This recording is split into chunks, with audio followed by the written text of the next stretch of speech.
நாமெல்லாம் மனிதர்கள். நம்மளோட பிறப்பினுடைய நோக்கம் என்ன?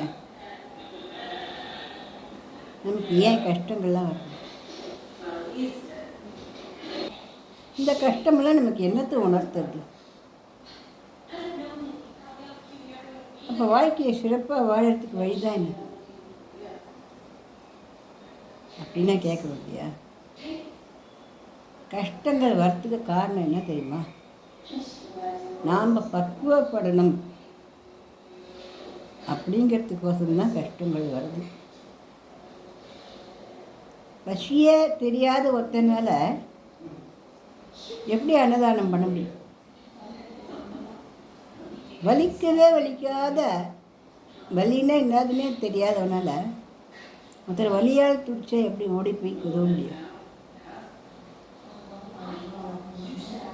ஒரு கஷ்டத்துக்கு பின்னாடி ஒரு சந்தோஷம் இருக்கு, ஒரு சந்தோஷத்துக்கு பின்னாடி ஒரு கஷ்டமும் ஒழிஞ்சிட்டு இருக்கு.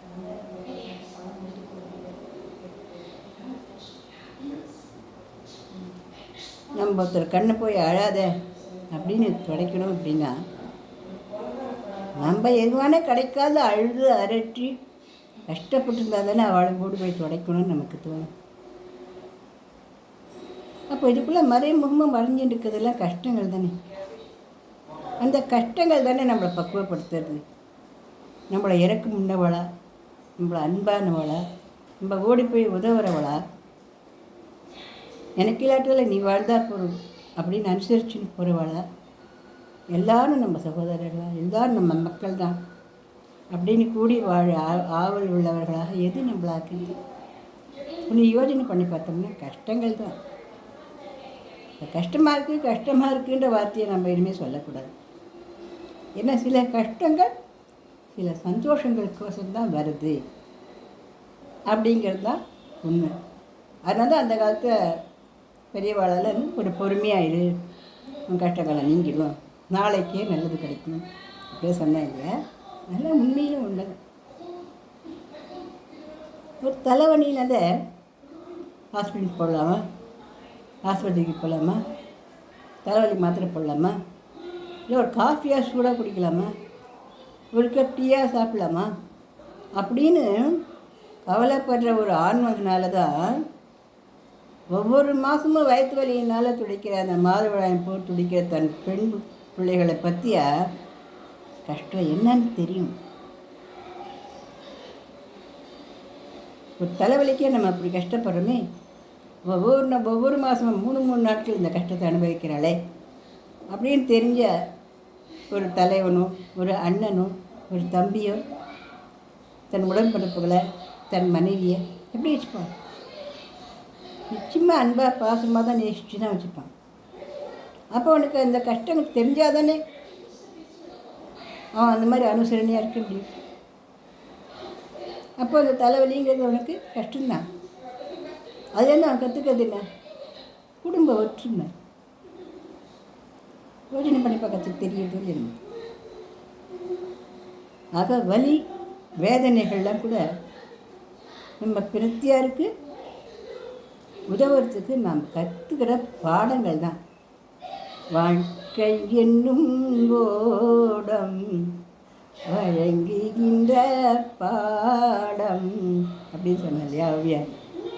இந்த மாதிரியா வாழ்க்கையில் நம்ம கற்றுக்கிற பாடங்களை வாழ்க்கையை செம்மைப்படுத்துறதுக்கும், வாழ்க்கையை சந்தோஷமாக நம்ம கழிக்கிறதுக்கும், யாதும் ஊரே யாவரும் கேளுன்னு எல்லார்கிட்டையும் பாசமாகவும் சகோதரத்துவமாக இருக்கிறதுக்கோசரம் தான் நமக்கு சில கஷ்டங்கள் வருது. இந்த கஷ்டங்கள் அனுபவிக்கோசரம் நமக்கு கஷ்டங்கள் வரல. இப்போது கஷ்டங்கள் நம்மளை என்ன பண்ணுறது? பக்குவப்படுத்துறது.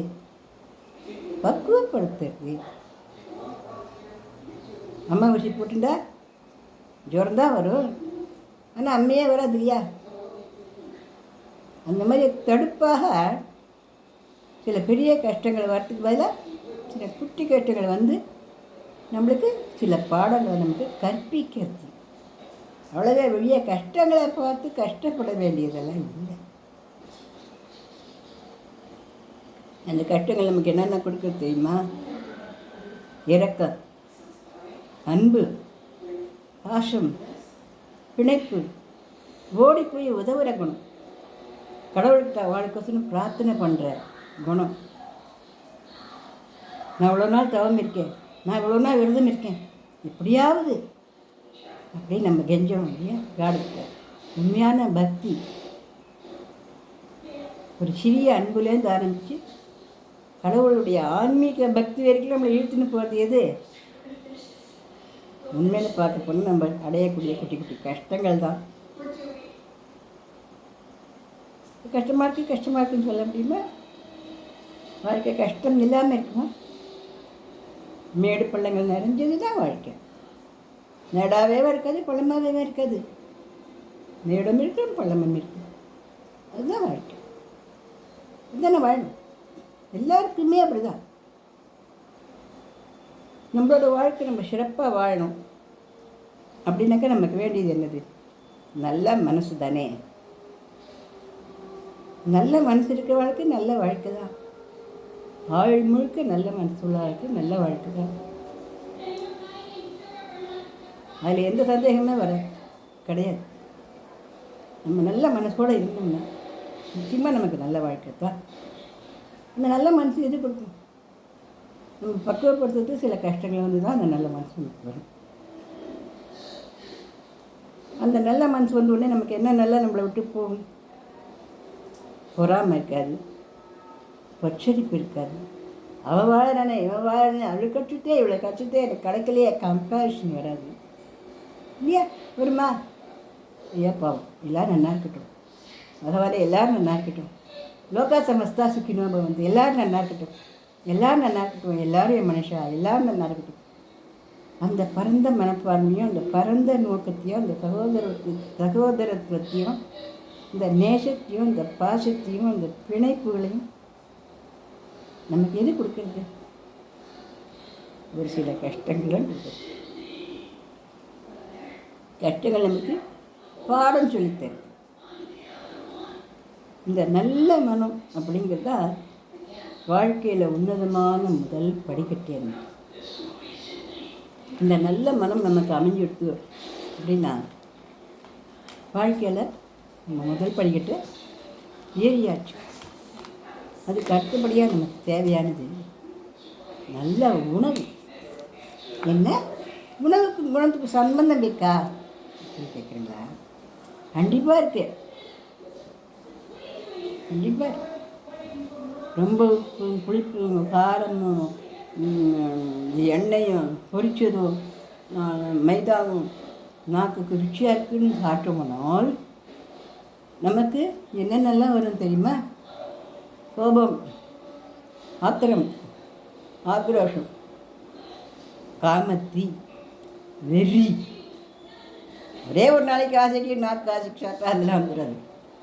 அதுதான் சாப்பிட்றதுன்னு வச்சுன்னு சாப்பிட்டுருந்தோம்னா அதில் இருக்கிற அஜினம் மட்டும் அது இது ஆள் மேலே போட்டுக்கிறாங்க. அதை வந்து நல்லா இருக்கிறதுக்காக போடுவாங்க மேலே. அது எல்லாம் சேர்ந்து நமக்கு நோயையும் நொடியும் ஆத்திரத்தையும் கோபத்தையும் இதெல்லாம் நிச்சயமாக ஏற்படும். அதுவே பருப்பு, கீரை, காய்கறிகள், அதிக எண்ணெய் போடாத காரம் திட்டமாக போட்டு பருப்புகள் தான் கலந்த உணவுகள் இதெல்லாம் நம்ம மனசில் சாத்விகமான எண்ணத்தை கொண்டு வரும். இது நான் சொல்லலை, ஸ்ரீமத் பகவத்கீதையில் ஸ்ரீ கிருஷ்ண பரமாத்மா அர்ஜுனனுக்கு சொல்லியிருக்கார். புளிச்சு போன உணவுகளெல்லாம் நமக்கு சோம்பேறித்தனத்தையும் அசிருத்தன்னா எதுலேயுமே கவனம் இல்லாமல் போகிறது, அதை எல்லாத்தையும் கொடுத்துரும். அதனால் அந்த மாதிரி உணவுகள் நம்ம சாப்பிடவே கூடாது. ஆன்மா அப்படிங்கிறது ஒரே ஒரு உயிர் தான். இந்த கல்யாணிக்கு ஒரு உயிர், அதுக்கப்புறம் கல்யாணியுடைய தம்பி கண்ணப்பாவுக்கு ஒரு உயிர், அதுக்கப்புறம் தங்கச்சி பத்மாவுக்கு ஒரு உயிர். அப்படி கிடையாது. உயிர் அப்படிங்கிறது வந்து ஒன்று தான். உயிர் அப்படின்றது மூச்சு காற்று. ஒரே ஒரு மூச்சு காற்று தான் இந்த உலகத்தில் இருக்கிற அத்தனையும் சுவாசிச்சு இருக்குது. அந்த மூச்சு காற்று பேர் தான் இறைவன். அப்போது அந்த மூச்சுக்காற்றை சுவாசிச்சுட்டு இருக்கிற இந்த உடலுக்கு சந்தோஷம் கிடைச்சா என்ன?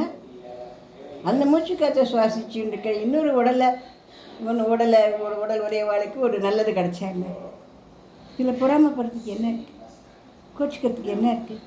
கிடைக்கலேன்னு ஏங்கிறதுக்கு என்ன இருக்குது? துக்கப்படுறதுக்கு என்ன இருக்குது? அப்போது ஒருத்தர் சிரித்தா அவளோட சேர்ந்து சிரித்து கும்மி அடித்து மகிழ்ச்சியாக இருக்கணும் அப்படின்னா நல்ல மனசு வேணும். ஒருத்தர் அழுதா ஓடி போய் கண்ணை தொடச்சி அவள் அழுகியை நிறுத்தி அவளை நம்மளை கூட சகஜமாக ஏந்தி சிரிக்கிற அளவுக்கு நம்ம பார்க்கணும் அவளை அப்படிங்கிற எண்ணம் இருக்கணும்னா நல்ல மனசு வேணும். இந்த நல்ல மனசுக்கு இந்த நல்ல உணவு ரொம்ப ரொம்ப முக்கியமானது. அதனால் ஆன்மா அப்படிங்கிற அந்த இறைவன்கிறது ஒன்று. அந்த இறைவன் இன்றைக்கி அவளை கொடுத்தா நாளைக்கு நம்ம கொடுக்க போகிறேன், நாளைக்கு நம்ம கொடுத்தா நாளைக்கு இன்னொருத்தர் கொடுக்க போகிறேன். அவ்வளோதான். அவவா என்ன கொண்டு வரணுமோ அவவா அதை அனுபவிக்கிறது. அவ்வளோதான். இதை காட் ஒன்று பாரபட்சம் பண்ணி நம்ம ஒருத்தனுக்கு நிறையா ஒருத்தனுக்கு கொஞ்சம் கொடுக்கல. நம்ம கெட்டவளாம் நல்லா இருக்காள், நல்லவளாம் கஷ்டப்படலை அப்படின்னா அந்த கெட்டவளாம் இன்றைக்கி நம்ம கண் பார்வையில் கெட்டவளாக இந்த ஜென்மத்தில் இருக்கா. அவள் போன பிரிவினுடைய புண்ணியத்தை இந்த ஜென்மத்தில் அவள் அனுபவிச்சுருக்கா. அதனால்தான் நமக்கு தெரியல. நம்மளாம் நல்லவளாக இருக்கோம் அப்படின்னு நினைக்கிறோம் இல்லையா? நம்ம இந்த ஜென்மத்தில் நல்லவளாக இருக்கோம், அது 100க்கு 100 உண்மைதான். ஆனால் போன பிறப்பில் நம்ம எப்படி நம்ம தெரியும். அதனால்தான் இந்த மனுஷ பிரிவில் நம்ம நிறைய தானங்கள், தர்மங்கள், நல்ல எண்ணங்கள், நல்ல சொற்கள், நல்ல செயல்கள், மனம், வாக்கு, காயம், மனசாலையும் வார்த்தைகளாலையும் உடம்பாலையும் மற்றவளை புண்படுத்தாமல் இருக்கிறது. அதுதான் பெரிய தர்மம், பெரிய தானம், அது பெரிய செயல். அதுக்கு நல்ல மனம். அந்த நல்ல மனம் நமக்கு இருந்தால் வாழ்க்கை பிரமாதமாக இருக்கும். நிச்சயமாக வெற்றி கண்ணியை வெற்றி பிடிச்சிடுவார். மெதுவாக போகிற மாதிரி போவா, அவ்வளோதான். மெதுவாக போனேன்னா ஓட பந்தயமாக போனேன்னா நாம் நல்லா முன்னாடி வந்துடுவோம். 4 பேர் பார்த்து சிறப்பாக சொல்கிற அளவுக்கு வருவோம். அது நிச்சயம். அதுக்கு நமக்கு என்ன வேணும்? பொறுமை வேணும். கொஞ்சம் பொறுமை வேணும். இறைவனுக்கு பொதுவாக நியாயமாக நடக்கிற குணம்தான் நம்மளுடைய வாழ்க்கையை உயரத்தில் கொண்டு போய் வைக்கும். அதுதான் இறைவன், அதுதான் கடவுள். கம்பேர் பண்ணுறது அவனுக்கு இல்லை அவளுக்கு, அதுவாடி அவளுக்கு வந்து கிடச்சிருக்காது. அவன் கூட யார் எப்படி வேணா இருக்கட்டும், யார் எப்படி வேணா இருக்கட்டும், அவளை பற்றி நம்ம ஒன்றும் சொல்லக்கூடாது. சொன்னால் நம்ம பாவம் கட்டிக்கிறோம். இந்த பாவத்துக்கு பலன் அவளுக்கு இல்லை. ஒரு கால் அவன்றது அவளுக்கு உண்டான நிஜமான ஒரு சுபாவமாக இருந்துட்டுன்னா அவளுக்கு அந்த பலன் போயிடும். ஒரு கால் பொய்யா இருந்ததோ அந்த பலன் யாருக்கு வரும்? நினச்சி பார்க்கவே கவலையாக இல்லையா? அதனால் பாவத்தை நம்ம கொட்டிக்கக்கூடாது. வாயால் பேசுகிற வார்த்தைகளை ரொம்ப யோசனை பண்ணி பேசணும். வாய்ப்பூச்சி தான் மாங்காய் பிடிச்சி போச்சோன்னு நம்ம பேசிட்டோம், இல்லை கோபத்தில் பேசிட்டோம்னா அள்ள முடியுமா? இப்போ இந்த வார்த்தைகளை அள்ள முடியுமா? தீனால் சுட்ட புண் உள்ளாரும் மாறாது நாவினால் சுட்ட வடி. சொல்லிட்டு மேலே சொன்ன வார்த்தை சொன்னது தான் குறைச்சுட்டே இருக்கும். அந்த பாவம் நம்மளுக்கு பின்னாடி துரத்திகிட்டே இருக்கும். அதனால் யார் எப்படி வேணாலும் இருக்கட்டும், மறைஞ்சிருந்து என்னை கொன்னுட்டியே, வேட நாட்டம் மறைஞ்சிருந்து என்னை கொன்னுட்டியே அப்படின்னு வாரி கதறினா, வாலி மகா பாவி அர்த்தவம் பொண்டாட்டிய கொண்டு வந்து தன்னோட குகையில் வச்சுருந்தாங்க. பெரிய பாவம் அது. ஆனாலும் அவனுடைய வயத்தெரிச்சல் தான் கிருஷ்ண அவதாரத்தில் மறைஞ்சி படுத்துட்டு இருக்கச்சே கிருஷ்ணர் ஒரு வேடன் மூலமாக காலில் அடிபட்டு அவருடைய அவதாரம் முடிஞ்சது அப்படின்னு சொல்கிறார். ஆனானப்பட்ட அந்த பகவானுக்கே, அந்த பரம்பொருளுக்கே பெரும் பாவி சொன்ன வார்த்தையே பலிச்சுதுன்னா அவ்வளோ பெரிய பாவிகளாக யார் இருக்கப்படா இல்லையா? அப்படியே தானே ஒன்று ரெண்டு பலிச்சுதுன்னு நம்மளால் தாங்கத்தான் முடியும், நிச்சயமாக முடியும். அதனால் எந்த வார்த்தையும் நம்ம மற்றவளை புண்படுத்தாதபடி நம்ம சொல்லுவோம். ஒரு வாட்டி குகன் என்ன பண்ணான், ஸ்ரீராமர் காட்டுக்கு வந்துருச்சு, பரதனை ஏற்றின்னு வந்தான் ஓடத்தில். முதல்ல குகனே சந்தேகப்பட்டான் பரதனை, ஒரு ராமர் அடிக்கத்தான்டான். அதுக்கப்புறம் இங்கே தான் ராமர் பட்டுந்தேரா, இந்த என்னால் தான் ராமர் கஷ்டப்பட்டேரா, என்னோட அண்ணி என்னால் தான் காட்டுக்கு வந்தாளா, இது இந்த பாவத்துலேயும் இது பாவமே நான் தெரியாதுன்னாச்சே அப்படின்னு கதறுன்னு கதறத்தை பார்த்து, ஐயோ இவ்வளோ நல்லவன் நான் இவன் சொல்லி ஓடத்தில் ஏற்றிட்டு அவனையும் கௌசலை, சுமித்ரை, கைகேயி எல்லாரையும் ஏற்றிட்டு கங்கை கரையில் ஓடத்தில் ஏற்றின்னு வந்தான். வரும்பொழுது யாருடைய மைந்தன் ராமன் அப்படின்னு கேட்டான். இப்போ பரதன் சொன்னான், இதோ இந்த கௌசலை தாயுடைய மைந்தன் தான் ராமன், இந்த கைகேயினுடைய பிள்ளை தான் நான், சுமித்திரியினுடைய மகன் தான் லக்ஷ்மண் சுத்தன் அப்படின்னு சொல்லும் பொழுது அவன் ஓன்னு அழ ஆரம்பிச்சாங்க. தாயே, உங்கள் குழந்தை காட்டில் இருக்கான்னு சொல்கிறோம், அதை கேட்ட எனக்கு இவ்வளோ அழுக வருது, இந்த கல்லை ஏன் கொஞ்சம் கூட தண்ணி வரல, நான் அதை நினச்சிட்டே இல்லையே, இவ்வளோ அருமையான ஒரு சகோதரனை என் பிள்ளை இந்த ஓடக்கரையில் பெற்றிருக்கானே இந்த குகனை, இந்த எண்ணம் தான் எனக்கு மனசில் நிரம்பியிருக்குது இப்போ. அதனால் ராமர் வனவாசம் முடிச்சுட்டு வந்த உடனே நீயும் அரண்மனைக்கு வந்துடு, 4 பேரோட 5ஆவது சகோதரனா நீயும் சந்தோஷமாக எங்கள் அரண்மனையில் இரு அப்படின்னு சொன்னாலாம் அந்த கௌசல்யை. அதாவது கஷ்டமான அந்த நேரத்துலேயும் அந்த குகனை பாராட்டி ஒரு பாசிட்டிவான எண்ணத்துக்கு அந்த கௌசல்யை வந்திருந்தானா அவள் எப்பேற்பட்ட பாசிட்டிவான எண்ணம் உடையவளாக இருக்கும். அதனால் நாம் கஷ்ட நேரம் இருந்தாலும் சரி, என்னமா கஷ்டம் வந்திருக்கு, இது ஏதோ ஒரு நல்லதுக்கு தான் இருக்கும், ஆனாலும் இந்த கஷ்டத்தை எப்படி கடக்குமோ அப்படி நான் கடப்போம் அப்படின்னு மனசை தைரியப்படுத்திட்டு யாரையும் எதையும் சொல்லிடாமல் தொடர் மேலே பாரத்தை போட்டு அந்த கஷ்டத்தை நிமிந்தி ஜெயிச்சுட்டோம். ஆனால் நிச்சயமாக ஜெயிச்சுடும். அதுக்கு பொறுமை வேணும், நல்ல மனசு வேணும். அப்போ அந்த கஷ்டம் இந்த இடத்துல சந்தோஷம் ஓடி வந்து உட்காந்து இல்லையா? இதெல்லாம் நம்ம கொஞ்சம் நேரம் நினச்சி பார்க்கலாமா? இதெல்லாம் நம்மளுக்கு நல்ல சந்தோஷமான நிறைவான வாழ்க்கையை கொடுக்கும் தானே. அப்போ சந்தோஷமான நிறைவான வாழ்க்கைக்கு எது வேணும்? நல்ல மனம்தான் வேணும். நம்ம எல்லாருக்கிட்டையும் அது இருக்குது, நிறைய பேருக்கு எல்லாருக்கும், நம்ம எல்லாருக்குமே நல்ல மனம் இருக்குது. அதில் இந்த குப்பைகளை நம்ம போட வேண்டாம். நமக்கு கோபம் வேண்டாம், பொறாமை வேண்டாம், ஒச்சரிப்பு வேண்டாம், அடுத்த வாழ்க்கிட்ட கிடைக்கிது என்ன கிடைக்கல என்ற ஆற்றாமை வேண்டாம். நம்ம கொண்டு வந்து தான் நம்ம அனுபவிக்கிறோம்.